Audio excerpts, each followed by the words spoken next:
Hello friends, very good evening, very good morning, very good afternoon. कैसे हो दोस्तों? आशा रखता हूँ आप सुरक्षित होंगे। मेरी आपसे नम्र गुजारिश है, कोरोना के नियम का अवश्य पालन करें।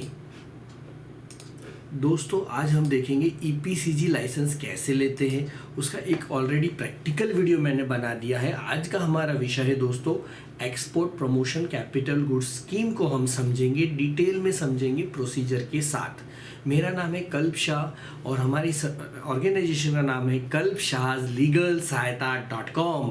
और हमारा दोस्तों एक ही नारा है, एक ही स्लोगन है, छोड़िए लीगल चिंता, अपनाइए आपका अपना लीगल साथी, कल्प शाहज लीगल सहायता .com। हम आपकी सेवा करने के लिए आतुर है। आप हमें आपका टैक्स कंप्लायंस आप भूल जाइए और उसकी चिंता हम पे छोड़ दीजिए, क्योंकि forget legal worries, use the services of Kalp Sahaj legal Sahayata .com। We are providing following services. You can call 8000028250 or 9106359201 for the below mentioned services, just like opening a new company, GST refund, GST returns, GST registration, income tax refund, income tax filing, income tax planning. We will save you every penny of yours. एक एक नया पैसा हम आपको tax का बचा के देंगे, आपका कंप्लायंस एकदम परफेक्ट करके देंगे। इसलिए हमारा एक ही नारा है दोस्तों, छोड़िए लीगल चिंता, अपनाइए आपका अपना लीगल साथी, tax compliance partner legal Sahayata .com, जिसमें आप एक्सपोर्ट इंपोर्ट रिलेटेड सेवाएं, जीएसटी रिलेटेड सेवाएं, उसके अलावा फूड लाइसेंस रिलेटेड सेवाएं, आरसीएम से रिलेटेड सेवाएं, सर्टिफिकेट ऑफ ओरिजिन रिलेटेड सेवाएं, डिजिटल सिग्नेचर रिलेटेड सेवाएं वगैरह सेवाओं का आप बेनिफिट ले सकते हो। ट्रेडमार्क भी रजिस्ट्रेशन करवा सकते हो, आरओसी कंप्लायंस करवा सकते हो, लीगल एग्रीमेंट ड्राफ्टिंग। इसके अलावा आप जीएसटी रजिस्ट्रेशन, रिफंड और जीएसटी लीगल मैटर जैसे place of supply, value of supply, time of supply, GST के लीगल मैटर्स भी हम हैंडल करते हैं। उसके अलावा इनकम टैक्स रिटर्न प्लानिंग और legal matter, export import related guidance जैसे कि certificate of origin, foreign trade policy, customs procedure, AD code registration हो या फिर आपका एक्सपोर्ट इंपोर्ट कोड मॉडिफाई करना हो। इसके अलावा foreign exchange related guidance, hedging planning. उसके अलावा merchant export buying, buyer finding, seller finding. उसके अलावा हमारी एक बहुत ही अच्छी सेवा है RoDTEP scheme, MEIS scheme, जिसको हम आपको खरीदने के लिए हेल्प या तो फिर बेचने के लिए हेल्प कर सकते हैं। हम छोटा सा कमीशन चार्ज करेंगे 1 या 2% का, लेकिन आपकी रॉड टैप स्कीम आपको अच्छे दाम में बेच के देंगे। Rod tap MEIS scheme exporter को बेनिफिट्स देती है गवर्नमेंट, उसको हम आपको बेच के देंगे। इंपोर्टर्स को ही वो काम आ सकती है। जैसे कि रिलायंस का एक कूपन होता है, वो सिर्फ आप रिलायंस ट्रेंड्स में ही यूज़ कर सकते हो। इसी तरह रॉड टैप स्क्रीप या तो फिर MEIS स्क्रीप आप सिर्फ इंपोर्ट ड्यूटी पे करने के लिए यूज़ कर सकते हो। तो हम रॉड टैप के डीलर्स भी है। तो छोड़िए लीगल चिंता, अपनाइए कल्प शाहज लीगल सहायता .com। हमारा एक ऑफिशियल वेबसाइट लॉन्च हो गया है जिसका नाम है legal Sahayata .com। Brand name है कल्प शाहज, यानी मेरी लीगल सहायता .com। मेरी टीम है जिसमें मेन है मेरी वाइफ स्वाति अग्रवाल, शादी करके अब स्वाति शाह। तो स्वाति अग्रवाल शाह जो मेरी टीम का अहम हिस्सा है। तो उसके अलावा भी बहुत सारे मेंबर्स हैं। तो आपको कॉल करना है 8000028250 या 9106359201। इसमें ये जो पूरा पोर्टल है, हम पूरा प्रोफेशनल डेवलप कर रहे हैं। और जैसे कि बहुत सारी प्रोफेशनल लीगल रास्ता या वकील सर्च जैसा इसे बना रहे हैं। अब मुद्दे पे आते हैं, नहीं कोई देरी करते हैं। ईपीसीजी का मतलब क्या होता है दोस्तों? ईपीसीजी का दोस्तों मतलब होता है, आप विदेश से यानी कि फॉरेन कंट्री से इंडिया में कोई मशीन लाओ without import duty, without IGST on import.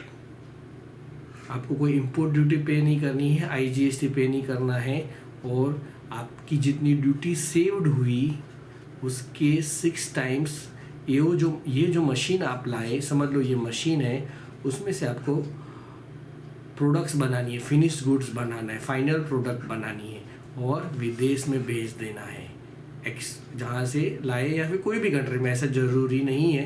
ये पूरे विदेश, इंडिया के अलावा सारा देश को हम विदेश मानेंगे, चाहे वो यूक्रेन हो या रसिया हो, कोई भी देश हो, हमारे लिए तो विदेश है।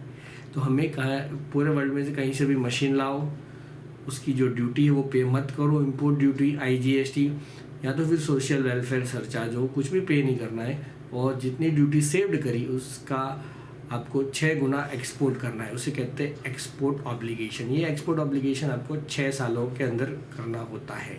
और मशीन जिस दिन से आप जिस दिन से आप ये EPCG का ऑथोराइजेशन का लाइसेंस लेते हो, उसके 18 महीने के भीतर आपको माल इंपोर्ट कर देना पड़ता है। ठीक है, तो EPCG की स्कीम को हम थोड़ा शॉर्ट में भी यहाँ पे बताना चाहेंगे कि मशीन इंपोर्ट कीजिए और उसके बदले में गवर्नमेंट को एक्सपोर्ट करके दीजिए। मशीन इंपोर्ट करते समय आपको सिर्फ आपके सेलर को पैसे देने हैं, कोई भी ड्यूटी पे नहीं करनी है। ठीक है, तो उसका ये प्रोसीजर है, ये यहाँ पे आप पढ़ सकते हो। आपको 6 टाइम्स ड्यूटी सेव्ड का एक्सपोर्ट ऑब्लिगेशन आएगा और आपका इंपोर्ट EPCG लाइसेंस की वैलिडिटी 18 महीने रहेगी। जिस दिन से आपको मशीन ये लाइसेंस इश्यू किया गया है उसके 18 महीने के भीतर आपको मशीन इंपोर्ट कर देना पड़ेगा। उसका एक दूसरा कंडीशन है एक्चुअल यूज़र कंडीशन। आपको खुद को ये मशीन यूज़ करनी, किसी दूसरों को बेच नहीं सकते। इसी सारी चीज़ों को हम डिटेल में समझेंगे, ये स्टेप्स बाय स्टेप्स भी है, वो भी आप समझ सकते हो। आप एक बार पढ़ लीजिए, मैं इसको थोड़ा एक स्टेप बाय स्टेप पढ़ लेता हूँ। सबसे पहले EPCG स्कीम को समझिए, समझने के लिए ही तो ये वीडियो बना है दोस्तों। छोड़िए लीगल चिंता, बार बार कहूँगा, अपनाइए आपका अपना लीगल साथी, legal tax compliance partner Kalpshas legal सहायता.com। Understand EPCG and terms and conditions properly like export obligation. Apply EPCG license to DGFT. DGFT issue EPCG license on approval and scrutiny of documents. Registration of EPCG license with customs. Customs will sanction duty-free import. This custom department will entry on back side of license, install the machine and get installation certificate. और सबसे बड़ी बात, आपको एक certificate देना होता है। EPCG licence लेने से पहले आपको डिपार्टमेंट को बताना पड़ेगा, DGFT को, कि ये जो मशीन है और जो मैं प्रोडक्ट्स बना रहा हूँ उसके बीच में एक संबंध है, रिलेशन है। इस मशीन से ये प्रोडक्ट बनती भी है कि नहीं बनती, उसके लिए चार्टर्ड इंजीनियर की सेवा लेनी पड़ेगी। और चार्टर्ड इंजीनियर आपको लिख के देगा कि इस मशीन की और आपकी प्रोडक्ट के बीच में रिलेशन है, उससे कहते हैं नेक्सस सर्टिफिकेट।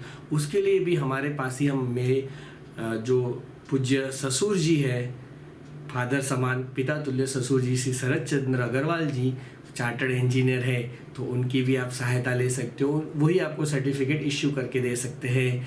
तो कॉल कीजिए 80002825 फिर आपको प्रोडक्शन करना है, मशीन इंस्टॉल।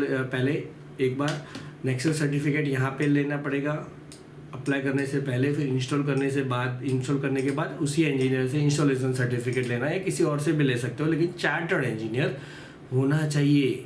और उसके बाद आपको माल बनाना है, उसका एक्सपोर्ट करना है, एक्सपोर्ट ऑब्लिगेशन 6 गुना होता है, वो करना है। उसके बाद डॉक्यूमेंट्स प्रूफ देने हैं DGFT को, और DGFT आपको क्लोजर लेटर इश्यू करेगी।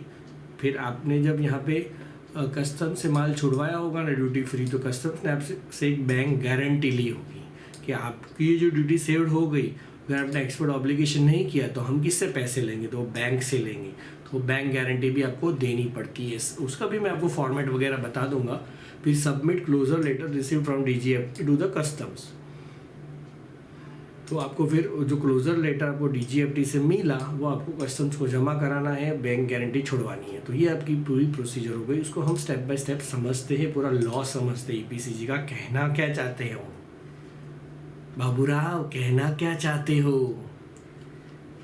तो एप्लीकेशन आपको सबसे पहले करनी होगी, ये आपका प्रोसीजर वाला है। मैं सबसे पहले बेसिक, देखो कोई भी चीज़ होती है ना गवर्नमेंट में, 2 चीज़ से चलती है, कि उसका लॉ और उसके रूल्स। लॉ यानी एक्ट, ACT एक्ट यानी कानून। तो हमारा फॉरेन ट्रेड को कौन सा कानून गवर्न करता है, तो वो है फॉरेन ट्रेड पॉलिसी, और उसको अमल में कैसे लाया जाएगा, उसको इम्प्लीमेंट कैसे किया जाएगा, उसके लिए हैंडबुक ऑफ प्रोसीजर है। तो ये जो फाइल है वो 6 पेज की है, और इसके बाजू में जो फाइल है वो 14 पेज की है। वो EPCG का हैंडबुक ऑफ प्रोसीजर है, यहाँ पे आप देख सकते हो 14 पेज के, दोनों समझेंगे दोस्तों। उसके अलावा उसके FAQs हैं, फिर मशीन की जो कैपिटल गुड्स है उसकी डेफिनेशन क्या है वो भी हमको पहले समझनी पड़ेगी। तो चलो वो उससे पहले शुरुआत करते हैं। मशीन की डेफिनेशन उन्होंने दी है चैप्टर 9 में, कैपिटल गुड्स की। कैपिटल गुड्स कहते हैं, बोलो उनको अकाउंटिंग भाषा में मशीन वगैरह को कैपिटल गुड्स कहते हैं। बहुत ही सिंपल सी चीज़ है यार। तो capital goods means any plant, machinery, equipment और एक्सेसरीज रिक्वायर्ड फॉर मैन्युफैक्चर और प्रोडक्शन आइदर डायरेक्टली और इनडायरेक्टली। यहाँ से उस मशीन से या तो आप डायरेक्टली मैन्युफैक्चर कर रहे हो या इनडायरेक्टली कर रहे हो, ऑफ गुड्स और for rendering services including those required for replacement, modernisation, technological upgradation और एक्सपांसन।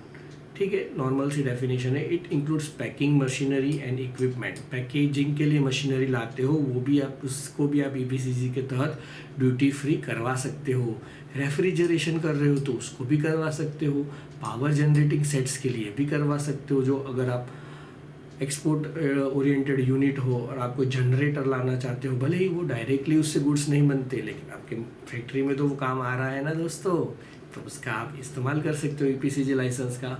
मशीन टूल्स है, equipment and instruments for testing, research and development, quality and pollution control के लिए भी आप EPCG लाइसेंस ला सकते हो। सिर्फ आपको करना क्या है, EO एक्सपोर्ट ऑब्लिगेशन कितना, 6 टाइम्स ड्यूटी सेव्ड। कब, अगले 6 सालों में।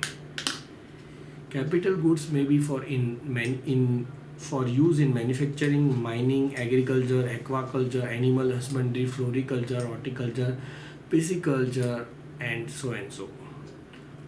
ठीक है, तो ये डेफिनेशन में से हमने कैपिटल गुड्स की डेफिनेशन देख ली। यहाँ पे भी डेफिनेशन का भी हैंडबुक ऑफ प्रोसीजर होता है दोस्तों, उसमें भी अगर कुछ लिखा होता है तो पढ़ लेते हैं। सप्लीमेंट्री क्लेम्स,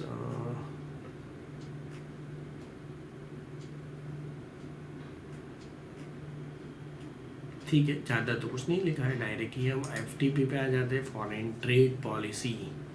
सबसे पहले EPCG स्कीम्स को उन्होंने बताया कि इस चीज़ के लिए होती है। EPCG allows import of capital good except those specified in negative list in appendix 5F। 5F जो अपेंडिक्स है उसमें जो है कैपिटल गुड्स जो लिखे वो आप EPCG के तहत नहीं ला सकते हो। शायद वो अपेंडिक्स 5X कहीं और लिखा होगा, वो हम देख सकते हैं गूगल में भी। For production, for pre production, production and post production at 0 customs duty. 3 चीज़ के लिए ये काम आ सकती है, प्री प्रोडक्शन, प्रोडक्शन और पोस्ट प्रोडक्शन। ये मशीन 3 चीज़ के लिए काम आनी चाहिए। हाँ जी, मैं यहाँ पे लिखता हूँ, इस इतने पोर्शन में मेरा फेस होगा, इतने पोर्शन में, तो मेरे को यहाँ लिखना है। अब याद करवाते रहिएगा। तो प्री प्रोडक्शन, प्रोडक्शन और पोस्ट प्रोडक्शन, तीनों प्रोसेस के लिए ये मशीनरी काम आ सकती है और ऐसे आप ड्यूटी फ्री इंपोर्ट कर सकते हो। कैपिटल गुड्स, उसमें क्या माफ़ होगी, कस्टम्स ड्यूटी। अब आप बताइएगा, कस्टम्स ड्यूटी माफ़ होगी या IGST जो इंपोर्ट पे लगता है, कस्टम्स ड्यूटी यानी कि इंपोर्ट ड्यूटी, वो IGST भी क्या माफ़ होगा या नहीं होगा? तो बिल्कुल होगा, आप उसकी ज़रा भी चिंता ना करें। लेकिन आपके पास 2 ऑप्शन रहते हैं।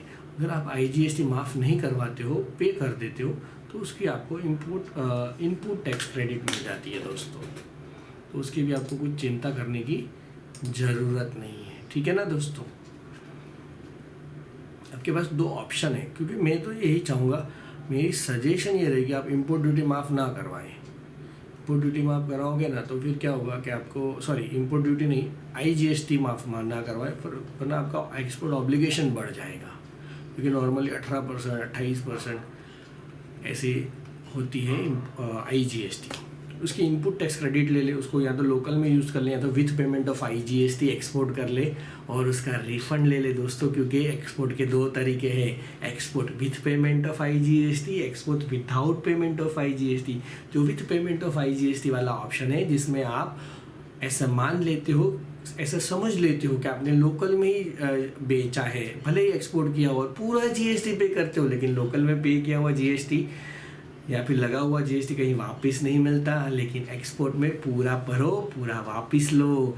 इसी को कहते हैं export with payment of IGST। तो मेरी राय क्या कहेगी कि आप इंपोर्ट ड्यूटी पे कर दो मशीन पे, सॉरी इंपोर्ट ड्यूटी नहीं, GST पे कर दो और उसकी इनपुट टैक्स क्रेडिट ले लो, उसको यूज़ करके आप export with payment of tax करो और दूसरे ही महीने की दूसरी तारीख को आपको रिफंड आ जाएगा। इसके लिए आपको AD कोड रजिस्ट्रेशन कराना पड़ेगा और आपका AD कोड और IFSC कोड कंसर्न्ड पोर्ट पे परफेक्टली रजिस्टर्ड होना चाहिए। उसके लिए आप हमारा कॉल कर सकते हो 80000028 छोड़िए लीगल चिंता, अपनाइए आपका अपना लीगल साथी, लीगल पार्टनर कल्पशास लीगल सहायता.com।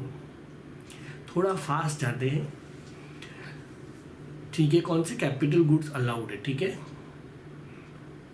जी। यहाँ पे ऑनली लिखा है capital goods imported under EPCG authorisation for physical export are also exempt from IGST and compensation shares up to 30/9/2021, यानी कि उस पर IGST भी माफ़ किया गया था। Only leviable thereon under the subsection 7 of subsection respective of section 3 of customs tariff act, ठीक है। यानी कि वो जो वही बात कर रहे हैं कि GST भी माफ़ है। Alternatively, the authorization holder may also procure capital goods from indigenous sources in accordance with the provision। अगर आपको एक्सपोर्ट करना है और कोई मशीनरी की ज़रूरत है वो आप लोकल से भी खरीद सकते हो और उसमें आप एडवांस ऑथोराइजेशन लाइसेंस लेके लोकल में से GST माफ़ करवा सकते हो। लोकल में से मशीन लोग इम्पोर्ट ड्यूटी तो लगेगी नहीं। For the purpose of EPCG scam include capital goods for the purpose. Capital goods में क्या क्या शामिल है, यहाँ पे हमने देखा कैपिटल गुड्स की डेफिनेशन में, यहाँ पे भी उन्होंने बोला क्या क्या शामिल है। Capital good define in chapter 9 including CKD SKD। CKD का मतलब है कम्प्लीटली नॉकडाउन और सेमी नॉकडाउन, यानी कि अगर आप कोई बड़ी मशीन लाते हो तो जहाज में आती नहीं, उसको पार्ट्स डीअसेंबल करने पड़ देते हैं, तो अलग अलग करके फिर यहाँ इंपोर्ट करो, फिर यहाँ ला के उसको असेंबल करो, पॉसिबल है। Computer system and software which are part of capital goods. आप वो बहुत बड़ा सिस्टम लाते हो जिसमें कंप्यूटर सिस्टम भी अटैच ही है, तो वो भी कैपिटल गुड्स माना जाएगा। Spares, moulds, dies, jigs, fixtures, tools and refractories, catalyst और फिर initial charge plus 1 subsequent charge. Catalyst होते हैं कुछ तेल वगैरह होता है, ऑयलिंग वगैरह, तो वो भी 2 बार अलाउड है। Subsequent charge 1 subsequent. Import of capital goods for project import notified under central board. Import under EPCG shall be subject to the export obligation equivalent to 6 times of duty, taxes and cess saved on capital goods to be fulfilled within 6 years reckoned from the date of issue of authorization। 6 साल कब से माने जाएंगे? क्या आपने 1/1/2000, हाँ जी मैं यहाँ पे लिखता हूँ, आपने 1/1/2022 को ऑथोराइजेशन लिया, EPCG लाइसेंस लिया, लेकिन आपको 18 महीने के अंदर इंपोर्ट करना होता है और 6 साल में एक्सपोर्ट ऑब्लिगेशन ख़त्म करना होता है 60 महीने में। तो आपको 60 महीने कहाँ से गिने जाएंगे? जब से इंपोर्ट किया तब से, या फिर जिससे ऑथोराइजेशन इशू किया तब से। तो ऑथोराइजेशन इशू हुआ तब से। अगर आपने लेट इंपोर्ट किया तो आपका 1 साल कट गया या फिर 1.5 साल कट गया। अगर आपने 18वें महीने में इंपोर्ट किया लाइसेंस इशू होने के बाद, तो आपके 18 महीने कट गए, फिर आपके पास 4.5 साल ही बचेंगे।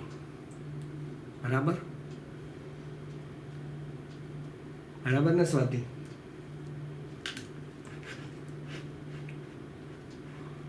कोरोना में 6 महीने की वैलिडिटी बढ़ाई गई थी, ठीक है। Revalidation of EPCG licence shall not be permitted. अगर 18 महीने हो गए फिर आप इंपोर्ट करना चाहते हो तो नहीं होगा। आपको जिस दिन ऑथोराइजेशन लेटर इशू हुआ EPCG का लाइसेंस इशू, उसके 18 महीने के भीतर मशीन इंपोर्ट कर देनी है, फिर उसका आप रीवैलिडेट नहीं करवा पाओगे। समझ पा रहे हो? In case integrated tax and compensations are paid in cash on imports under EPCG, incidence of said integrated tax and compensation tax would not be taken। ठीक है, यानी कि अगर आपने IGST पे कर दिया इंपोर्ट पे जो लगता है तो आपका वो ड्यूटी सेव्ड नहीं माना जाएगा। ड्यूटी सेव्ड नहीं माना जाएगा तो उसके 6 गुना आपको एक्सपोर्ट ऑब्लिगेशन नहीं करना पड़ेगा। यानी कि वो लोग बोल रहे हैं कि आप सिर्फ माफ़ कराओ एक ही चीज़, कस्टम्स ड्यूटी और सोशल वेलफेयर चार्ज। भले ही आप IGST माफ़ मत करो, उसका इनपुट टैक्स क्रेडिट ले लो, उसके बाद विथ पेमेंट ऑफ IGST अभी बताया, विदाउट पेमेंट बता रहा। विदाउट पेमेंट का मतलब क्या है कि आप बिना टैक्स पे किए एक्सपोर्ट करो अंडर LUT बॉन्ड, और आपकी जो इनपुट पड़ी रही है वो सिर्फ रॉ मटेरियल की और सर्विसेज की, उसको रिफ़ंड ले लो। लेकिन ये तो मशीन की है तो उसकी रिफ़ंड नहीं मिलेगी, तो उसके लिए आपको विद पेमेंट ऑफ ड्यूटी ही जाना पड़ेगा अगर आपने EPCG में ये IGST भरा है तो। ठीक है। Import of item which are restricted for, अगर आपकी आइटम रिस्ट्रिक्टेड आइटम है तो पहले रिस्ट्रिक्शन आइटम का परमिशन ले लो एग्जिम फैसिलिटेशन कमिटी से।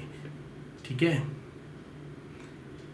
If goods propose to be और अगर आपका import of which are restricted यानी कि मशीनरी जो आप मंगा रहे हो वो रिस्ट्रिक्टेड है तो एग्जिम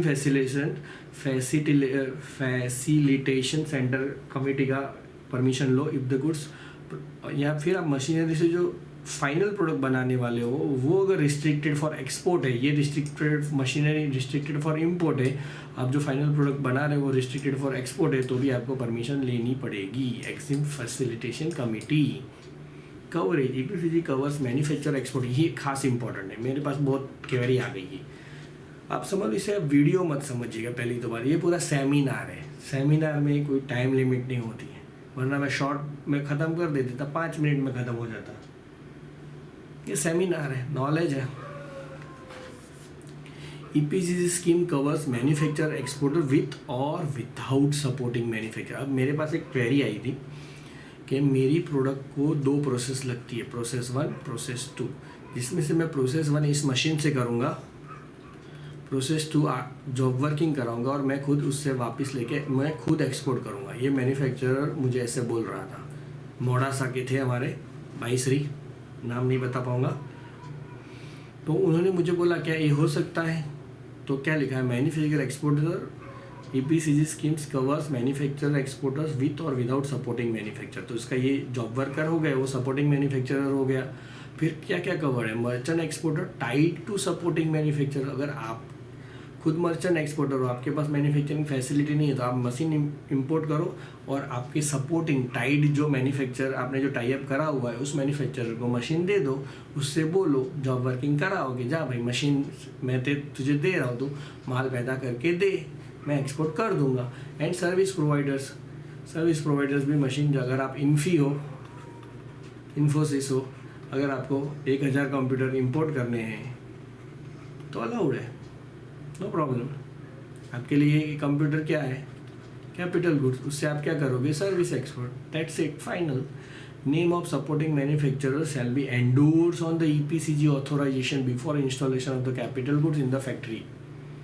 जो सपोर्टिंग मैन्युफैक्चर, ये जॉब वर्कर है जो प्रोसेस 2 कर रहा है, उसका नाम ऑथोराइजेशन लाइसेंस में लिखाना पड़ेगा before installation of the capital goods in the factory premises of the supporting manufacturer. In case of any change in supporting manufacturer, the RA, that means आपकी सिटी का DGFT shall intimate such change to jurisdiction customs authority of existing as well as change supporting manufacturer and the customs at port of registration of authorization। यानी कि RA जो है ना वो customs department को बता देगा कि भाई देख इसका ये चेंज हुआ है। RA shall intimate such change to jurisdiction customs authority of existing as well as change supporting manufacturer and the customs at port of registration of authorization, जहाँ से आपने इंपोर्ट किया है मशीन। एक्सपोर्ट प्रमोशन का capital good scheme also covers the service. ठीक है, ये वाला मैं नहीं पढ़ रहा हूँ, वो बाद में CSP वाला बाद में देख लेंगे। हाँ, और ये जो मशीन आप इंपोर्ट कर रहे हो वो आपको खुद यूज़ करनी है, दूसरों को यूज़ नहीं करवा सकते, एक्चुअल यूज़र कंडीशन है till export obligation is complete. हाँ, लेकिन एक्सपोर्ट ऑब्लिगेशन ख़त्म हो गया फिर आप किसी को बेच सकते हो, उसका कोई भी इस्तेमाल कर सकते हो, लेकिन उससे पहले आपको यूज़ करनी है। इज़ कम्प्लीटेड एंड EODC, जब तक आपको EODC यानी कि कम्प्लीशन सर्टिफिकेट, आपका एक्सपोर्ट ऑब्लिगेशन ख़त्म हो गया, सारी विधि बैंक गारंटी सब छूट गई, रिलीज़ हो गई, उसके बाद आप किसी और को मशीन दे सकते हो। इसको उस प्रोसेस को कहते हैं EODC। और ये सारी प्रोसेस करने के लिए आपको कॉल करना है 800000 28 250। छोड़िए लीगल चिंता, अपनाइए आपका अपना लीगल साथी कल्पशास्त्र लीगल सहायता.com। एक्सपोर्ट ऑब्लिगेशन क्या है? Following condition shall be apply to the fulfilment of EO. Export obligation shall be fulfilled by the authorization holder through the export of goods which are manufactured by him or his supporting manufacturer or service rendered by him for which the EPCG authorization। या तो आप खुद manufacture करो या तो फिर आपके supporting manufacture ने कुछ प्रोसेस की हो P1 या P2, उससे आप करवाओ। जॉब वर्कर से आप करवा सकते हो। Export obligation under the scheme shall be over and above the, हाँ ये खास इंपॉर्टेंट, ओवर एंड अबाउ समझ लो।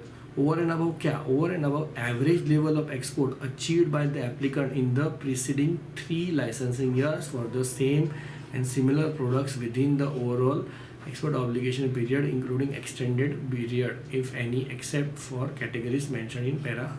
यानी क्या कहते हैं? पिछले लास्ट 3 ईयर्स 2019, 20, 21 उसमें आपका तीनों साल का एवरेज और एक्सपोर्ट ऑब्लिगेशन जो है 2 करोड़ का है। तो आपका जो आपका एक्सपोर्ट परफॉर्मेंस 2 करोड़ का है, तो आपका जो एक्सपोर्ट ऑब्लिगेशन रहेगा ना वो ओवर एंड अबाउ ये रहेगा। आपको हर साल की 2 करोड़ की एवरेज मेंटेन करनी पड़ेगी, उसके अबाउ आपको एक्सपोर्ट करना पड़ेगा। Such average would be the arithmetic mean, यानी कि 3 सालों का average divided by 3 of export performance in the preceding 3 licensing years for the same and similar products. लेकिन ये सेम और सिमिलर प्रोडक्ट्स की बात हो रही है।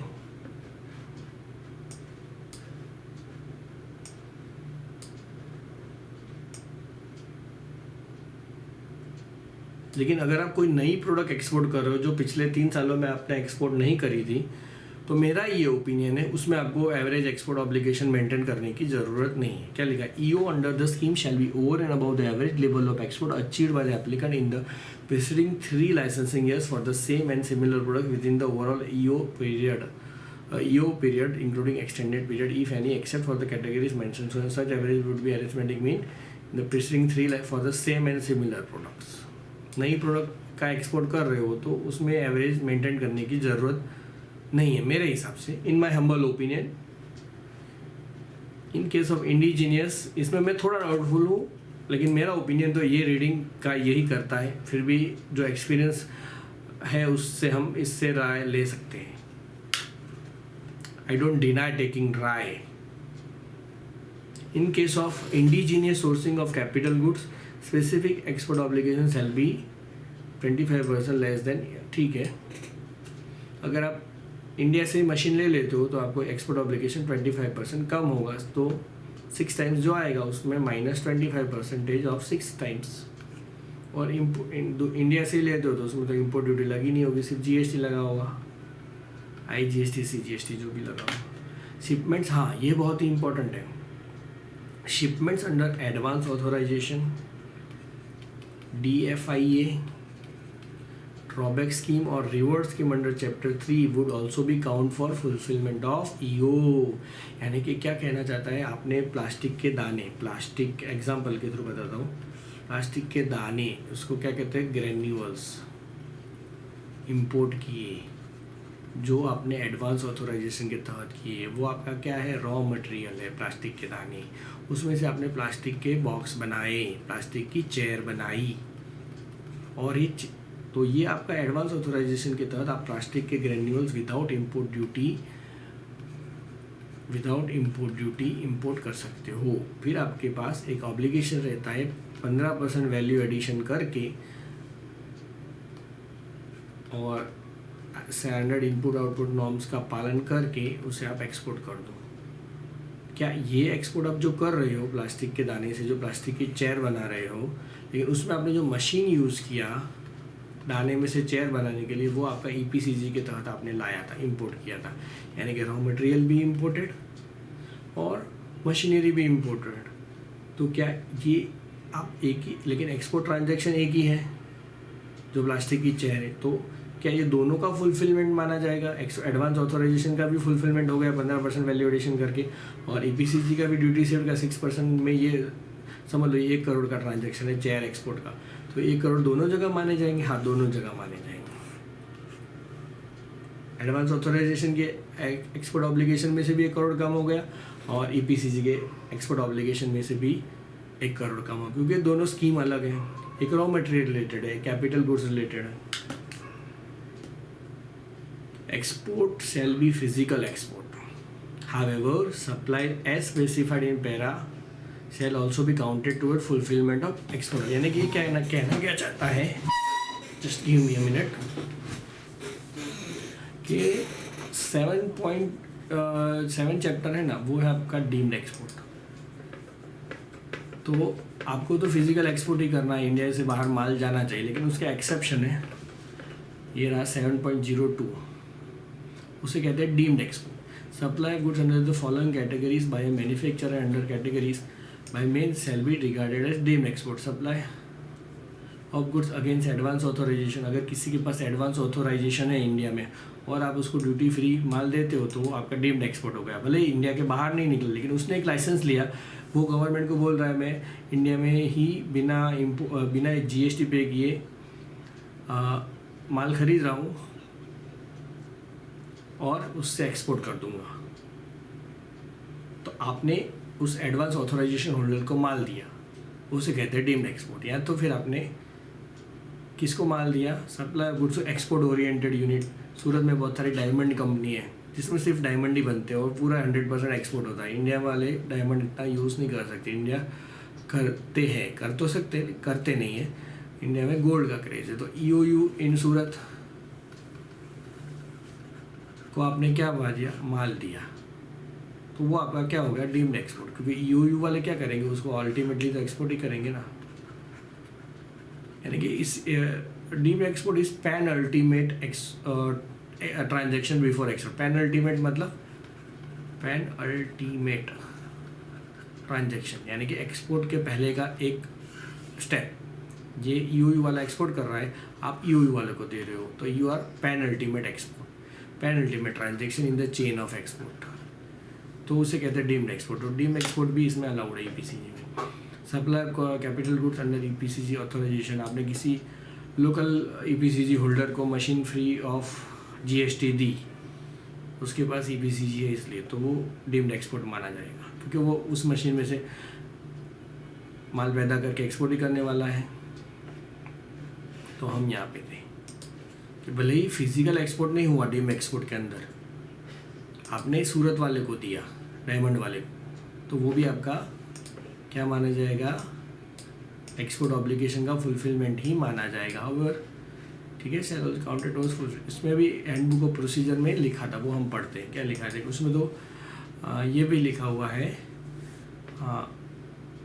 SEZ को भी अलाउड है।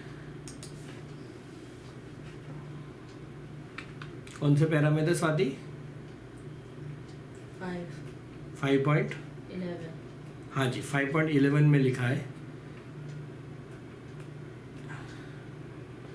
हाँ, export proceed shall be realise in freely convertible currency except for deem export. ये कहना क्या चाहते हैं कि आपको एक्सपोर्ट प्रोसीड मिलना चाहिए फॉरेन एक्सचेंज में, डॉलर में, सिवाय किसके, अगर आपने एक्सपोर्ट टू SEZ किया हो, या तो फिर सप्लाई टू डेवलपर और को developer irrespective of currency of realisation would also be counted for discharge of export obligation. यानी कि आपने SEZ को माल दिया, भले ही उसने आपको इंडियन रुपीज़ में पैसे नहीं दिए, सॉरी फॉरेन एक्सचेंज में पैसे नहीं दिए, रुपीज़ में दिए INR, तो भी वो एक्सपोर्ट ऑब्लिगेशन माना जाएगा। लेकिन खास सुनिएगा, वो जो SEZ वाला आपको पैसे दे रहा है वो उसके फॉरेन करेंसी अकाउंट में से देना चाहिए। उसने जो फॉरेन एक्सचेंज कमाया, उसकी जो ऑथराइज डीलर बैंक है, उसमें जो बैंक ने उसे डॉलर में से रुपीज़ कन्वर्ट करके दिए, उस अकाउंट में से देने पड़ेंगे उसको। ठीक है दोस्तों,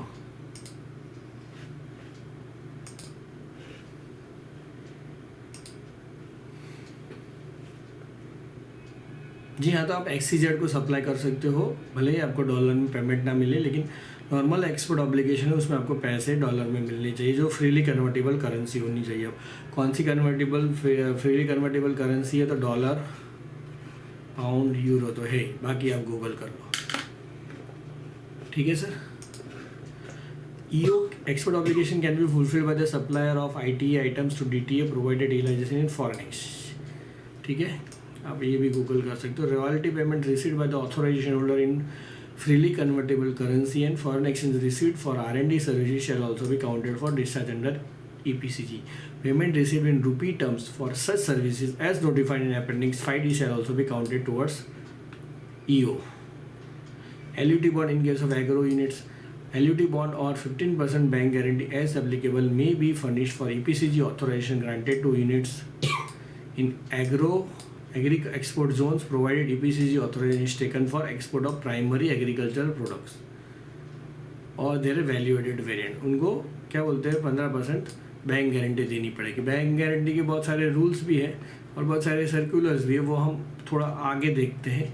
indigenous sourcing of capital goods and benefit to domestic supply. A person holding an EPCG ऑथोराइजेशन may secure capital good from a domestic manufacturer. यानी कि आपके पास EPCG लाइसेंस है, आपके पास EPCG लाइसेंस होने के बाद आप या तो इंपोर्ट करो वो मशीन को या तो लोकल से भी खरीद लो. लोकल कोई मशीनरी मैन्युफैक्चरर बहुत सारे हैं. Such domestic manufacturer shall be eligible for deemed export benefit under para 7.03 of FTP as may be provided under GST rules under the category of deemed export. Such domestic sourcing shall also be permitted from EOUs and this supply shall be counted for purpose of fulfillment of positive net foreign exchange by said EOU as provided. यानी कि कोई EOU है जो सिर्फ machine बनाता है, machine का EOU है, वो मशीन पूरे विश्व में एक्सपोर्ट कर रहा है, वो आपको एक मशीन दे दे रहा है, तो आपके पास क्या है, EPCG ऑथोराइजेशन है. ठीक है, तो आपसे वो GST नहीं लेगा. इंपोर्ट ड्यूटी तो लगेगी नहीं क्योंकि इंडिया में ही है दोनों, और उसको भी कोई प्रॉब्लम नहीं आएगी, वो दे सकता है, ऐसा बोलना चाहता है. Such domestic sourcing shall be permitted from EOUs. EOU can give you machine under EPCG. EOU can sell you a machine under EPCG. You are a buyer of machine, you are having EPCG authorization. In case of calculation of export obligation, in case of direct imports, export obligation shall be reckoned with reference to actual duty saved amount. In case of domestic sourcing, export obligation shall be reckoned with reference to notional customs duty saved on FOR value. Okay, domestic से आप करते हो तो ऐसा नहीं है कि आपको GST IGST तो माफ़ करा ही जाएगा, लेकिन नोशनल कस्टम्स ड्यूटी भी ही आपको पे नहीं करनी है वैसे भी, लेकिन notional custom duty plus IGST दोनों का टोटल अगर आपने IGST भी माफ़ करो उसका 6 टाइम्स वो आपका एक्सपोर्ट ऑब्लिगेशन है. समझ लो कि अगर आपने ये प्रोडक्ट इंपोर्ट की होती तो उस पर कितनी ड्यूटी लगी होती, उसे कहते हैं नोशनल कस्टम्स ड्यूटी, क्योंकि आपने मशीन तो लोकल से खरीदा है. Incentive for early export obligation fulfillment with a view to accelerating exports in cases where an authorization holder has fulfilled 75% or more of specific export obligation. किसका 75? export obligation का 75% and 100% of average export obligation till date if any in half or less than half the original export obligation period. यानी कि आपने 6 साल के बजाय आपने 3 साल या 3 साल से अंदर आपने 75% एक्सपोर्ट ऑब्लिगेशन ख़त्म कर दिया. Remaining export obligation shall be condone, माफ़ कर दिया जाएगा. And the authorisation redeem by RA वो रिडीम कर देगा आपका एडवांस ऑथोराइजेशन को, EOD से देगा पूरा प्रक्रिया पूर्ण. अब no benefit under para 5.21 of HBB shall be permitted where incentive for early avail. ठीक है, तो ये कहना क्या चाहता है, अगर आप पहले 3 साल के भीतर 75% एक्सपोर्ट ऑब्लिगेशन ख़त्म कर देते हो तो बाकी के 25% ऑब्लिगेशन माफ़ है, वेव्ड है, कंडोन है. कंडोन का मतलब होता है माफ़ करना. ठीक है, reduce export obligation for green technology products.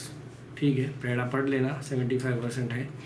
Reduce EO for north east region and Jammu Kashmir, उसमें भी EO shell be 25%. Meghalaya export obligation shall be 25% of the estimate. Okay, इसमें तो 75% माफ़ कर दिया है जम्मू कश्मीर वालों को और सबको. ये 7 सिस्टर्स को। Specific export obligation shall be 25 ऐसे, ठीक है।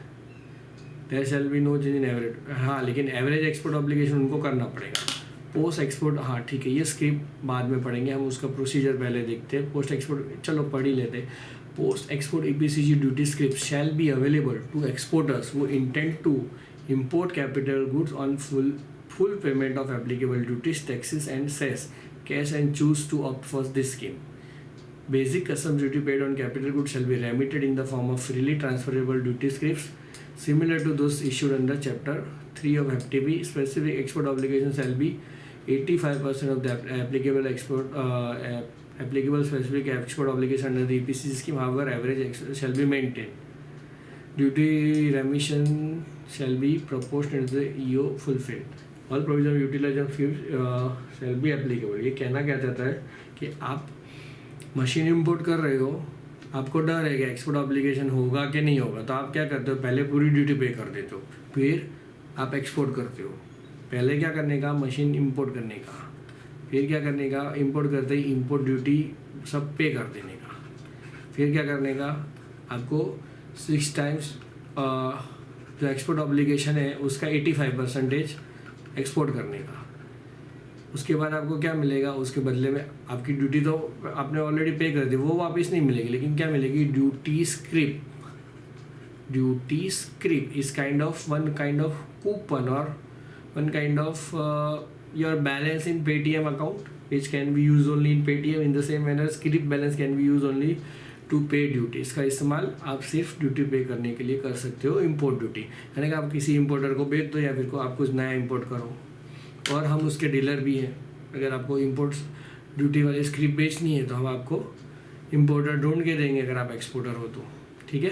चाहे रॉड टैप स्कीम हो चाहे MEIS, आपको कॉल करना है 80000028 छोड़िए लीगल चिंता, अपनाइए आपका अपना लीगल साथी कल्पशास लीगल सहायता.com। Sorry.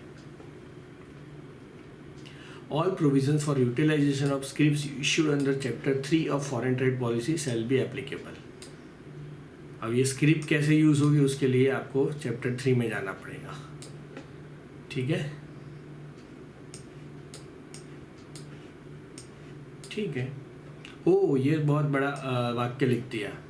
All provisions of existing EPCG schemes shall apply insofar as they are not inconsistent, यानी कि पुरानी फॉरेन ट्रेड पॉलिसी थी 10 से 15, 2010 से 15, 2005 से 10, उसमें जो भी EPCG के रिलेटेड जो भी प्रोविजंस थे वो कंटिन्यू रहेंगे जब तक कि नई पॉलिसी में कोई चेंज ना आ जाए। Great provision. कई बार वो 1976, 1992 समथिंग लाइक सर्कुलर कोड करके क्वेरी निकालते हैं, ठीक है। अब उसका प्रोसीजर क्या है, हमने कानून पढ़ लिया, अब उसका प्रोसीजर पढ़ते हैं। नेक्सस सर्टिफिकेट, सबसे पहले आपको चार्टर्ड इंजीनियर शरद चंद्र अग्रवाल जी, मेरे पिता तुल्य ससुर जी है, उससे एक या फिर कोई और भी चार्टर्ड इंजीनियर से एक नेक्सस सर्टिफिकेट लेना पड़ेगा, relationship certificate between your machine and your final product, that means your outcome, output.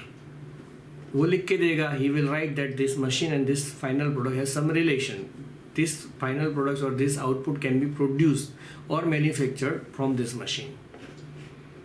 RA concern cell, सब शुरुआत से पढ़ते हैं। An application for grant of authorisation may be made by registered office और head office और branch office और मैंने, ठीक है। आपकी ब्रांच ऑफिस भी अप्लाई कर सकती है, हेड ऑफिस भी अप्लाई आपके भी आप में कर सकती है। आपकी फैक्ट्री है, समझ लो फॉर एग्जांपल अंकलेश्वर में, HO है मुंबई में, तो मुंबई HO भी अप्लाई कर सकती है।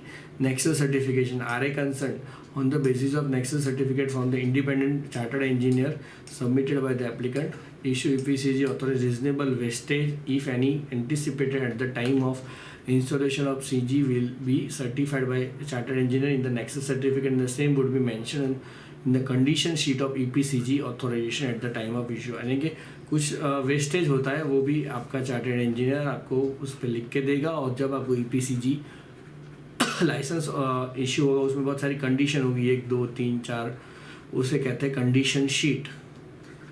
वो कंडीशन शीट में ये वेस्टेज का भी जिक्र किया गया होगा। For issuance of such certificate the chartered engineer shall act only in the domain of his competence. अगर आपका चार्टर्ड इंजीनियर मैकेनिकल इंजीनियर है जैसे शरद चंद्र जी है, तो वो मशीन के रिलेटेड ही नेक्सस सर्टिफिकेट लिख सकता है, या तो फिर कोई एक पर्टिकुलर इंजीनियरिंग है उसमें भी कोई बहुत सारे फील्ड आते हैं तो उसके ही कर सकते हैं, अलग अलग नहीं कर सकते। वरना तो कोई भी चार्टर्ड इंजीनियर कोई भी मशीन को लिख देगा, हाँ इसमें से ये चीज़ बनती है, तो फिर वो एडजस्ट हो जाएगा। RA shall thereafter forward a copy of the EPCG authorisation to the concern jurisdiction customs authority. The wastage so permitted at the time of issuance of authority would be allowed to be sold as scrap waste on। ठीक है, जो आपका DGFT है ना, DGFT आपका क्या करेगा, आपने वो एडवांस ऑथराइजेशन में लिखा होगा कि मुझे इस पोर्ट पे इंपोर्ट करना है, तो RA जो है ना आपका EPCG लाइसेंस की एक कॉपी है ना, जिस पोर्ट पे आपने इंपोर्ट करना है ना वो कस्टम्स अथॉरिटी को भेज देगा। EPCG लाइसेंस की कॉपी भेज दो तो उसको पता चल जाएगा हाँ ये असली लाइसेंस है, डुप्लीकेट लेके तो नहीं आया ना। An application for amendment in the list of the import items, including additions, deletions, if any, may be filled with RA consent provided that the authorization is valid for import. The applicant would give justification for seeking such amendment। अगर आपने कुछ machine और उसकी 10 चीज़ें मंगाई थी, 10 items, उसमें कुछ प्लस माइनस कराना चाहते हो तो आप एप्लीकेशन में करा सकते हो। उसमें भी आपको नेक्सस सर्टिफिकेट चार्टर्ड इंजीनियर से शरद चंद्र अग्रवाल जी या फिर कोई और का लेना पड़ेगा। An application for amendment in the list of export items, including addition, deletion, if any, may be filed with RA concern। ये import item का amendment है, ये export item का amendment है कि आप ये मशीन लाओगे, इसमें से आपको पहले लग रहा था प्रोडक्ट P1, P2 बनाओगे, अब आपको ऐसा लग रहा है कि उसमें से P3 भी बन सकती हो, तो आप उससे RA को एप्लीकेशन कर सकते हो with nexus certificate of chartered engineer Shri Sharad Chandra Agrawal या फिर कोई और भी। Consent provided the export obligation provided, if any, will RA provided the export obligation period of the authority is valid and the CG as nexus with export। ठीक है, उसमें nexus होना चाहिए। सर्टिफिकेट ऑफ इंस्टॉलेशन, हाँ ये important है। Authorisation holder shall produce within 6 from the date of completion of import. देखो आपने लाइसेंस लिया, आपके पास आपको एडवांस ऑथोराइजेशन लाइसेंस 1/1/2022 को मिल गया। आपके पास कितने मंथ्स है मशीन इंपोर्ट करने के? 18 मंथ्स है। अब समझ लो आपने 18वें मंथ्स में इंपोर्ट कर दिया, तो आपके पास और कितने मंथ है? स्वाति जी, ये हमारे से गलती हुई थी, हमने क्लाइंट का वो इंस्टॉलेशन सर्टिफिकेट नहीं किया था, तो फिर हमने पता चल गया, हालांकि कुछ प्रोसीजर लैब्स था कोऑर्डिनेशन वगैरह का, तो 18 महीने के जहाँ से भी आपने इंपोर्ट किया, समझ लो 6 महीने बाद किया, दूसरे 6 महीने हैं, 18वें महीने में किया तो दूसरे 6 महीने आपको क्या करना पड़ेगा? चार्टर्ड इंजीनियर से लिखवाना पड़ेगा कि भाई ये मशीन आपकी ये फैक्ट्री में इंस्टॉल हो गई है, उसे कहते हैं इंस्टॉलेशन सर्टिफिकेट। ठीक है, ये गलती आप मत कीजिएगा।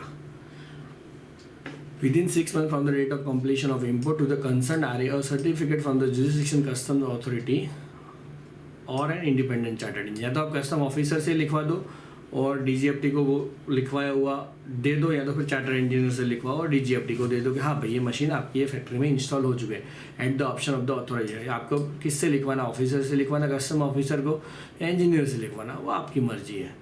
Confirming installation of the capital goods at the factory premises of authorisation holder और इज सपोर्टिंग मैन्युफैक्चर। हाँ, सपोर्टिंग मैन्युफैक्चर का भी हर बार जिक्र किया जाएगा। P1 प्रोसेस, P2 प्रोसेस आप कहीं बार जॉब वक्त किससे भी करा सकते हो। द RA में allow one time extension of the set period for producing the certificate bye a maximum period of 12 months with the composition fee of 5000। RA आपको अगर आप ये सर्टिफिकेट इंस्टॉल करने इंस्टॉलेशन सर्टिफिकेट देना भूल गए तो वो आपको 12 महीने का एक मैक्सिमम वन टाइम माफ़ी दे सकता है 5000 पे करके। उसमें भी कई बार मुक्ति आती थी कोरोना में, वो आप देख लीजिएगा। Where the authorisation holder opts for independent chartered engineer certificate, he shall send a copy of the certificate to the jurisdiction custom authority for intimation record. Okay, अगर आप इंपोर्टर हो मशीन के और आप फाइनल प्रोडक्ट्स के exporter हो तो आपको ये इंस्टॉलेशन सर्टिफिकेट आपको कस्टम्स अथॉरिटी में, यानी कि जिस पोर्ट पे से आपने पोर्ट अथॉरिटी नावा शेवा से किया है इंपोर्ट, तो उसको भी ये सर्टिफिकेट चार्टर्ड इंजीनियर का देना पड़ेगा। The Authorization holder shall be permitted to shift capital good during the entire export. Shall be permitted to shift the capital obligation period to other units mentioned in the IEC and RCMC of the authorized holder subject to production of fresh input. ठीक है, आपकी machinery factory 1 है सूरत में, factory 2 है for example Baroda में है और factory 3 है लखनऊ में। आपने पहले सूरत में इंस्टॉल कराया, फिर बड़ौदा में शिफ्ट करना है, तो आपको आईसी में ये बड़ौदा का एड्रेस आपकी ब्रांच एज अ ब्रांच और आरसीएमसी में आपका ये एड्रेस F2 बड़ौदा F3 होना चाहिए। और उसके लिए आपको फ्रेश इंस्टॉलेशन सर्टिफिकेट 6 महीने के भीतर इंजीनियर का देना पड़ेगा। In the case of import of spares the installation certificate shall be submitted by authorisation holder with in a period of 3 years। ठीक है, स्पेयर्स में आपको 3 years में इंस्टॉलेशन सर्टिफिकेट देना है। Port of registration EPCG authorization shall be issued with a single port of registration as per para of import। however exports can be. ठीक है, आपको मशीन EPCG ऑथोराइजेशन लाइसेंस मिलेगा ना, लाइसेंस उसमें लिखा होगा कि आप नावा सेवा से ही इंपोर्ट कर सकते हो, लेकिन एक्सपोर्ट करने का कभी कोई मर्यादा नहीं होता। आप एक्सपोर्ट चाहे कोई भी पोर्ट से करो, मुंद्रा पोर्ट से करो, चाहे तुतिकोरिन पोर्ट से करो या गोवा पोर्ट से करो, एयरपोर्ट से करो, उसमें कोई मर्यादा नहीं है। लेकिन इंपोर्ट आपको जिस लाइसेंस में जो पोर्ट का नाम लिखा है उसी में करना, और आपको जो पोर्ट से एक्सपोर्ट करना है ना उसके लिए ED कोड रजिस्ट्रेशन कराना कंपलसरी है। ED code IFSC code ice gate की वेबसाइट से ऑनलाइन होता है, जिसके लिए एक डिजिटल सिग्नेचर बनानी पड़ती है, बैंक से लेटर लाना पड़ता है। तो उसके लिए आप हमारा नंबर लिख लीजिए 8000002825, क्योंकि हमारा एक ही सूत्र है, छोड़िए लीगल चिंता, अपनाइए आपका अपना लीगल साथी legalsahayata.com, kalpshahs legalsahayata.com। Import of spares tools refractories and catalyst पढ़ सकते हो आप एक बार। Application for procurement of capital goods covered sub paragraph so and so shall contain a list of plant machinery installed in factory premises of the applicant for which such capital goods are required, duly certified by chartered engineer। In case of import of spare, EPCG authorization shall not specify list of shall not but shall indicate। अगर आपका spare भी import कर रहे हो तो आपको क्या not spare list of spare, आपको पूरे स्पेयर का लिस्ट नहीं देना, लेकिन क्या देना, name of the plant for which spares are required, value of duty saved allowed under the authorisation, description of the product to be exported and value of export obligation. अगर आप spare part import कर रहे हो ना तो आपको ये करना पड़ेगा।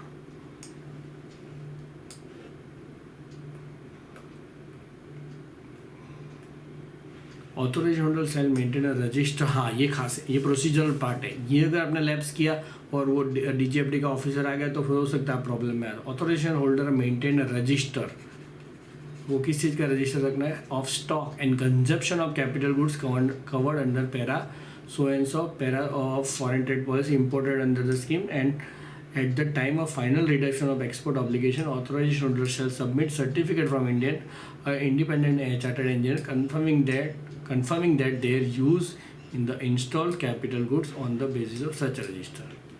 एक बोलना क्या चाहता है कि आपको एक रजिस्टर मेंटेन करना है जिसमें stock register of stock and consumption of capital, आपके पास कितना स्टॉक है रॉ मटेरियल वगैरह का, उसके अलावा कैपिटल गुड्स का भी कितना स्टॉक है, और उसमें से आपने कितना एक्सपोर्ट ऑब्लिगेशन फुलफिल किया, उसका पूरा अकाउंटिंग रिकॉर्ड्स प्रॉपरली मेंटेन करना पड़ेगा। और जब आपका जब फाइनली EODC होगा, ख़त्म होगा आपका ये एडवांस ऑथोराइजेशन लाइसेंस, तो ये रिकॉर्ड्स के बेस पे ही आपको चार्टर्ड इंजीनियर लिख के देगा कि हाँ कि आपका एक्सपोर्ट ऑब्लिगेशन ख़त्म हो गया। क्या लिखा है, imported under the scheme and at the time of final redemption of export obligation, authorization holder shall submit a certificate from independent chartered engineer confirming their use in the installed capital goods on the basis of such register। वो register के आधार पे ही आपको ये certificate लिख के देगा कि हाँ भाई इसका ये सर्टिफिकेट ये मशीन इंस्टॉल हो चुका है, उसने एक्सपोर्ट भी कर दिया है।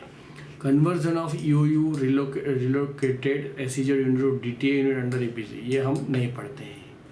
Sourcing of capital goods manufacture indigenously, यानी कि इंडिया में बने हुए को भी आप ले सकते हो। इसमें क्या करना है, EPCG authorise holder intending to source capital goods manufacture indigenously, यानी इंडिया में जो मशीन इंडिया में बनी है वो आपको बिना नोशनल ड्यूटी पे करे हुए देनी है और बिना IGST पे किए हुए देनी है, ठीक है। Notional duty plus IGST। Shall make a request to RA for invalidation. हाँ, इसके लिए आपको कौन सा लगेगा, invalidation of EPCG authorisation for direct import, issuance of advance release order.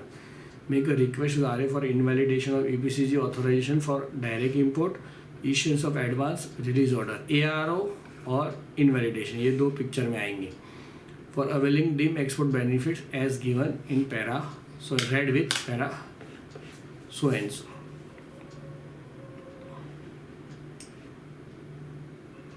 यानी कि जिस बंदे ने आपको मशीनरी दी उसके लिए तो डीम्ड एक्सपोर्ट हो गया, क्योंकि आपके पास क्या है, EPCG लाइसेंस है और आप EPCG लाइसेंस के तहत डोमेस्टिकली मशीन खरीद सकते हो। उसे कहते हैं indigenous machine, local machine. This request can be made either along with the application or during the validity period of EPCG authorisation. ये मशीन की लोकल से खरीदना है वो आप बाद में भी बोल सकते हो। Applicant shall give the name and address of the manufacturers of capital goods. RA concern will issue invalidation letter ARO in quadruplicate, यानी 4 copies. Issuance of advance authorization for import of inputs. Indigenous manufacturers intending to supply capital goods to EPCG authorization holder may apply to RA for issuance of advance for input including component। ठीक है, ये क्या बोल रहा है कि अगर आपका कोई लोकल मैन्युफैक्चरर है वो आपको क्या दे रहा है, मशीन दे रहा है, वो मशीन में जो कंपोनेंट लगते हैं ना वो इंपोर्ट करना चाहता है, तो उसको क्या मिलेगा, एडवांस ऑथोराइजेशन का। सीधी सी बात है, रॉ मटेरियल, उसके लिए तो ये रॉ मटेरियल हुआ, वो 10 कंपोनेंट इकट्ठे करके आपको एक मशीन बना के देगा, वो मशीन आपको देगा, एडवांस आपको देगा EPCG के तहत। लेकिन उसको भी रॉ मटेरियल के लिए कहीं से इंपोर्ट करना पड़ेगा, उसके लिए ड्यूटी पे करनी पड़ेगी। अगर नहीं पे करनी है तो वो एडवांस ऑथोराइजेशन ले लेगा, सीधी सी बात है, वो तो कोई भी ले सकता है। Condition for fulfilment of EO in addition to, ठीक है, name of the supporting manufacturer as well as the exporter shall be indicated on export document. Shipping bill वगैरह में सपोर्टिंग मैन्युफैक्चरर का भी नाम, एक्सपोर्ट इनवॉइस, शिपिंग बिल, उसके अलावा packing list, GST invoice, सब जगह पे सपोर्टिंग मैन्युफैक्चरर जो जिसने जॉब वर्किंग की है उसका नाम लिखना है। अगर आप मर्चेंट एक्सपोर्टर हो तो tied manufacturer. EPCG authorisation holder में एक्सपोर्ट इधर डायरेक्टली और थ्रू थर्ड पार्टी, ठीक है। वो हाँ, ये खुद एक्सपोर्ट कर लो या तो फिर थर्ड पार्टी से भी एक्सपोर्ट कराओ, लेकिन वो थर्ड पार्टी जो है ना वो एक्सपोर्ट करेगी ना तो वो आपका नाम लिखेगी। In case of the authorisation holder wants to export through a third party, उसका ये पूरा पैरा है। Export document, shipping bills, bill of export shall indicate name of both authorisation holder and supporting manufacturer if any along with EPCG authorisation number. अगर third party से आप export कर रहे हो, यानी मर्चेंट एक्सपोर्टर से करा रहे हो, किसी से भी करा रहे हो, तो जिसके पास ऑथराइजेशन होल्डर है उसका भी नाम आएगा और सपोर्टिंग मैन्युफैक्चरर का भी आएगा। उसमें EPCG नंबर लिखा जाएगा, BRC GR declaration, export order and invoice should be in the name of third party exporter. PRC किसके नाम की बनेगी, थर्ड पार्टी एक्सपोर्टर की। The goods exported through third party should be manufactured by EPCG authorisation holder or the supporting manufacturer that the capital goods imported under the authorisation have been installed. यानी कि goods आपने बनाए हुए, उसने सिर्फ export किया है, सिर्फ BRC में, GR डिक्लेरेशन में वगैरह में उसका नाम जाएगा, लेकिन आपका जिक्र किया जाएगा। Proceeds realise through normal banking channel from third party exporters account to the authorisation holders account on account of such export only shall be counted towards fulfilment of export obligation. उसने एक्सपोर्ट किया, उसने आपके में पैसे डाले, उसके export वाले account में पैसे आए, यानी कि उसकी ऑथोराइज बैंक में पैसे आए, उसने आपको पेमेंट किया, वही एक्सपोर्ट ऑब्लिगेशन माना जाएगा। फिर किसी तीसरे अकाउंट से आए होंगे तो नहीं चलेगा। The EPCG authorisation holder shall submit the following additional document for discharge of EO through third parties. उसके लिए आपको इतने सारे एक्स्ट्रा डॉक्यूमेंट देने पड़ेंगे। और copy of agreement entered into between the authorisation holder and the ultimate exporter undertaking to export the goods manufactured by the authorisation holder supporting manufacture for fulfilment of the EO, यानी कि आपके बीच में क्या होना चाहिए, एग्रीमेंट।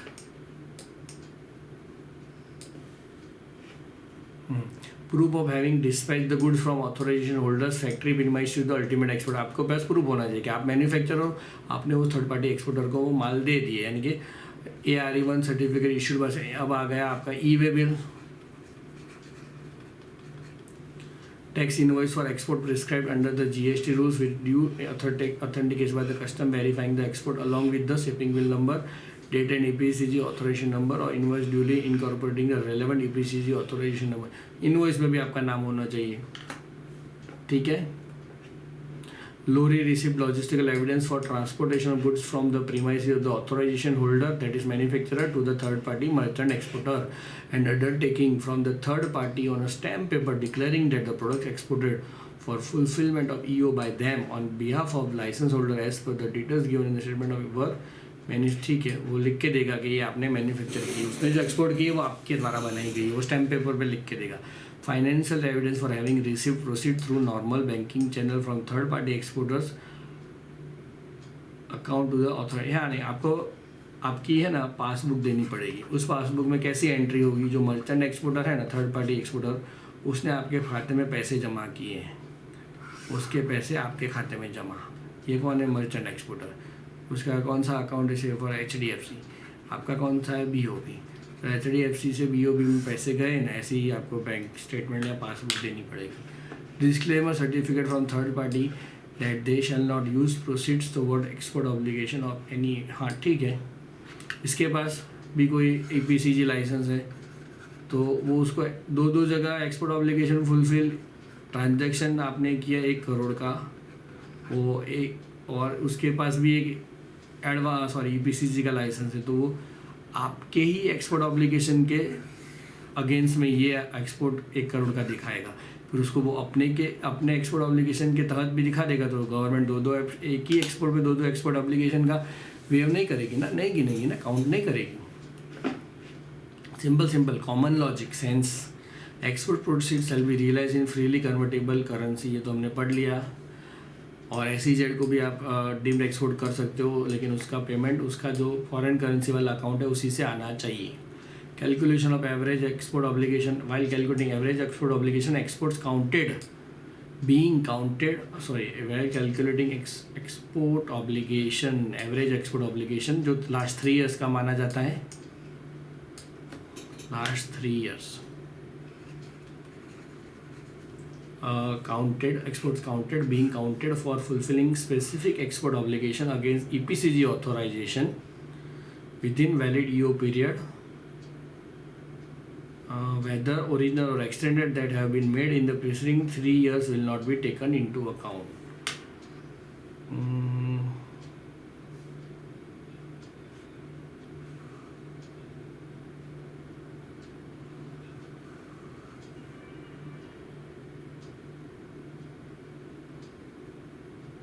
ठीक है, यानी कि आपका लास्ट के 3 साल का एवरेज एक्सपोर्ट एप्लीकेशन गिनना है।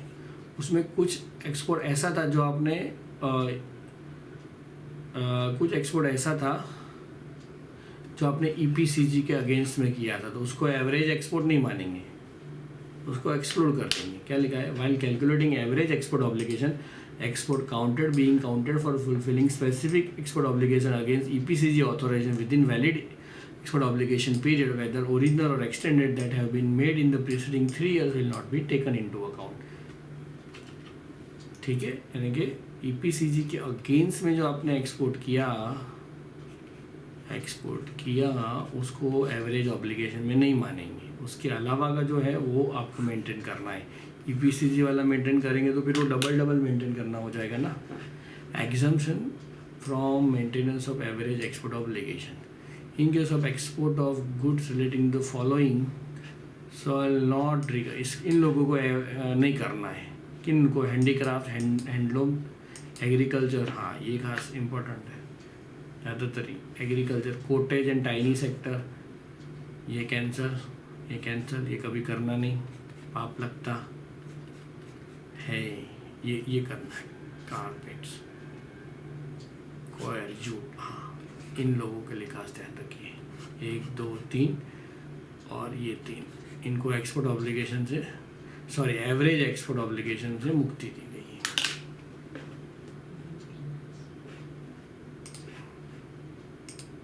हाँ जी, एवरेज एक्सपोर्ट ऑब्लिगेशन के मेंटेनेंस से मेंटेन करना पड़ता है ना, एवरेज कंटिन्यू करनी पड़ती है, उससे मुक्ति दी गई है एग्जाम्पट।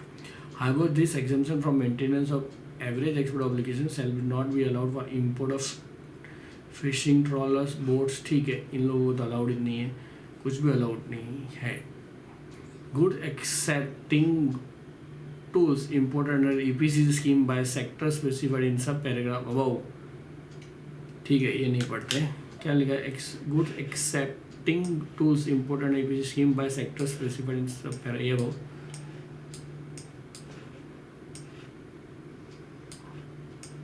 ये 5 साल तक ये सामान बेच नहीं सकते, इन ये वाले जो मशीन इंपोर्ट करी है ना, भले आपका ये एक्सपोर्ट ऑब्लिगेशन ख़त्म हो गया लेकिन आप बेच नहीं सकते, क्योंकि आपको तो वैसे भी मुक्ति दी गई एवरेज से। ब्लॉक वाइज फुलफिलमेंट, हाँ आपको पहले 1 से 4 साल में 50% फुलफिल करना है। हालांकि पहले 3 साल में आप फुलफिल करते हो 100%, नहीं 75% पहले 3 साल में, तो आपका बाकी का 25% माफ़ कर दिया जाता है। लेकिन उन्होंने नॉर्मल पीरियड कैसे दिया, ब्लॉक वाइज, पहले 4 साल में 50% करो और 5वें और 6ठे साल में बाकी का 50% करो। ठीक है, ये दूसरा ऑप्शन है और ये नॉर्मल ऑप्शन है। क्या लिखा है, the authorisation holder under the EPC cell while maintaining the average export obligation fulfil the specific export obligation over the prescribed block in the following proportion. While maintaining the average export obligation, fulfill the specific obligation over the prescribed block period in the following proportions. ठीक है, पहले 4 साल में 50% और 5वें 6वें में 50%. The authorization holder would intimate the regional authority on the fulfillment of the export obligation as well as the average export within 3 months of the completion of the block. पहले ही 4 साल खत्म हुए ना, तो उसके 3 महीने के अंदर अंदर आपको बता देना है कि मेरे 50% ख़त्म हो गए हैं एक्सपोर्ट ऑब्लिगेशन के। Where export obligation of the first block is not fulfilled in terms of the above proportions except in cases where the export obligation prescribed for first block is extended by the regional authority subject to payment of composition with 2% of the duty saved amount proportionate to the unfulfilled proportion of the EO pertaining to the block. The authorization holder shall within 3 months from the expiry of the block pay duties of customs along with the applicable interest as notified by। यानी कि अगर आपने जो block में export obligation बताया है वो नहीं फुलफिल करा है, तो आपको उसके लिए ब्याज सहित अमाउंट पे करनी पड़ सकती है इंटरेस्ट के साथ। Where export obligation of first block, पहले 4 साल का फुलफिल नहीं किया है, पहले 4 साल में जो 50% करना होता है वो प्रपोर्शन फुलफिल नहीं किया, except in cases where EO prescribed for the first block is extend by regional authority subject to the company to say amount saved amount proportion to the block the authorized holder shall within। ठीक है, अगर आपने पहले 4 साल में 50% नहीं पे किया तो आपको ड्यूटी जो ऑब्लिगेशन बाकी का बचा है रिमेनिंग, क्या लिखा है, ड्यूटीज करता along with application duty unfulfil या उस पर आपको इंटरेस्ट पे करना पड़ेगा प्लस कंपोजिशन। हाँ, प्लस कंपोजिशन फी भी 2% पे करनी पड़ेगी, तो ड्यूटी सेव्ड है उसकी। Authorisation issued from so and so date. ठीक है, ठीक है,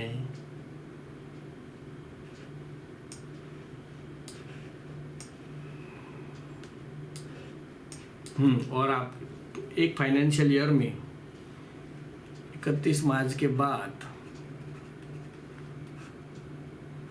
30 अप्रैल तक आपने 1/4/2021 से 31/3/2022 से कितना एक्सपोर्ट ऑब्लिगेशन फुलफिल किया वो आपको डिजिटल सिग्नेचर के साथ डिजिटली DGFT को बताना पड़ेगा हर साल के 30 दिन के भीतर भीतर। ठीक है, automatic reduction of advance up to 10% reduced amount and pro rata reduction. If authorization issued has been utilized for import of goods in excess of duty saved amount indicated on the authorization. क्या लिखा है? If authorization has been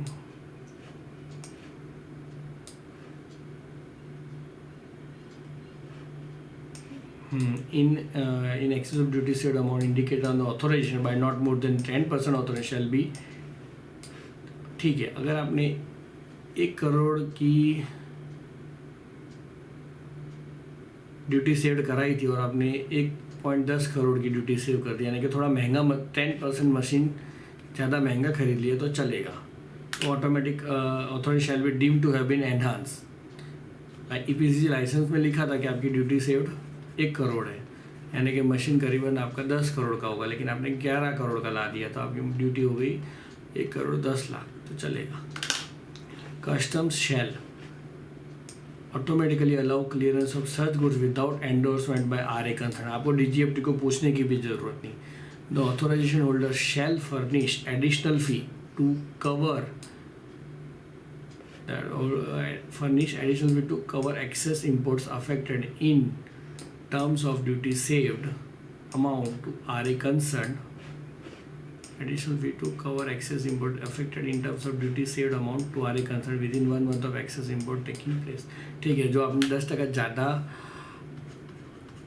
import कर दिया और duty ज़्यादा save कर दी, उसके related licence की जो फीस होगी ना एडवांस होते रहे, वो पे कर देनी है आपको. Export obligation shall automatically stand enhanced proportionately. RA concerned may also accept the additional fee to cover the excess imports affected in terms of duty saved amount if the same is furnished beyond 1 month but within 2 years of excess. ठीक है,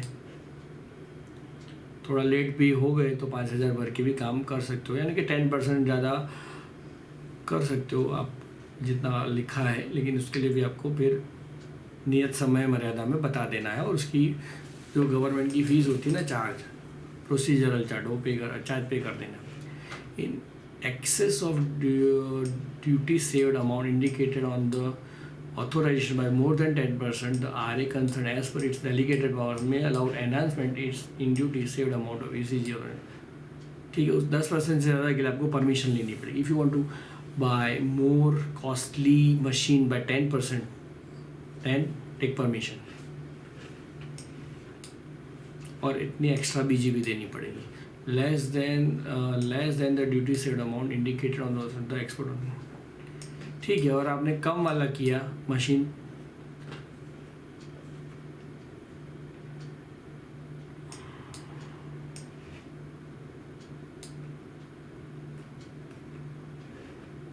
आपने 1 करोड़ की duty saved के लिए बोला था, लेकिन आपने 80 लाख की ही ड्यूटी सेव्ड वाला मशीन इंपोर्ट किया, 8 करोड़ वाला किया, सॉरी 80 लाख है यहाँ पे, तो आपका इतना एक्सपोर्ट ऑब्लिगेशन भी कम हो जाएगा. 80 लाख 80 लैक्स मल्टीप्लाइड बाई 6 हो जाएगा, जो पहले 1 करोड़ बाई 6 हो रहा था. तो कितनी मिनट्स हुई लेक्चर को? 1 घंटा 12 मिनट. हाँ जी दोस्तों, तो आगे की बात करते हैं. हाँ, फिर आपको 6 साल के लिए थोड़ा ज़्यादा वक्त लग जा रहा है तो आप एक्सटेंशन भी ले सकते हो. इसके लिए ये पैरा का रीडिंग कर सकते हो. ठीक है, फिर ये है relief in average export obligation. To provide relief to exporters of those sectors which where total export in that sector has declined by more than 5% to the previous year. तो वो लोग थोड़ी रिलीफ भी दे सकते हो, उसके लिए आप ये पैरा पढ़ सकते हो. मेंटेनेंस, हाँ ये मैंने, the excess exports done towards the average export obligation fulfilment of an EPCG authorization during a year can be used. The excess export done toward the average export obligation fulfillment of an EPCG authorization during a year can be used to offset any shortfall in the average of export obligation done in any another year of the export obligation period or block period as the case may be provided. Average export obligation imposed is maintained on an overall basis within. ठीक है, क्या कहना चाहता है? आपने 1/1/2022 को machine import की और पिछले 3 साल का आपका एक्सपोर्ट एवरेज एक्सपोर्ट ऑब्लिगेशन है 5 करोड़, तो आपको 22-23, 23-24, 24-25 और 25-26 ये चारों साल है ना, पहले 4 साल का ब्लॉक है, उसका एवरेज 5 करोड़ होना चाहिए। यानी कि इस साल में 8 करोड़ हो गया तो इसमें 2 करोड़ होगा तो चलेगा, फिर इसमें 12 करेगा, इसमें 0 होगा तो चलेगा। टोटल इसका चारों का 20 हो जाना चाहिए, और टोटल 6 सालों का भी 5 है तो 30 हो जाना चाहिए।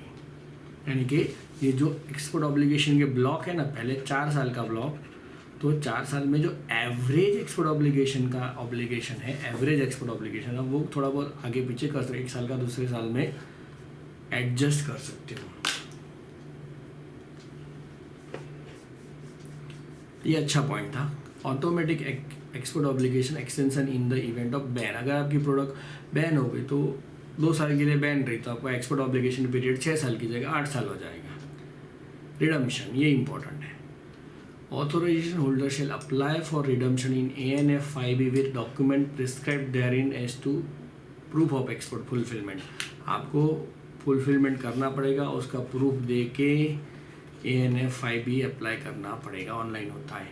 On being satisfied, RA concerned shall issue a certificate of discharge of export obligation to the EPCG authorization holder and forward a copy to the customer. उसको लगेगा हाँ, आपने जो भी एक्सपोर्ट के शिपिंग बिल बताए हैं उसके अगेंस्ट माल निकल चुका है, तो आपको एक डिस्चार्ज सर्टिफिकेट दे देगा। उसको कहते हैं certificate of discharge of export obligation, export obligation discharge certificate, EODC। क्या कहते हैं? EODC।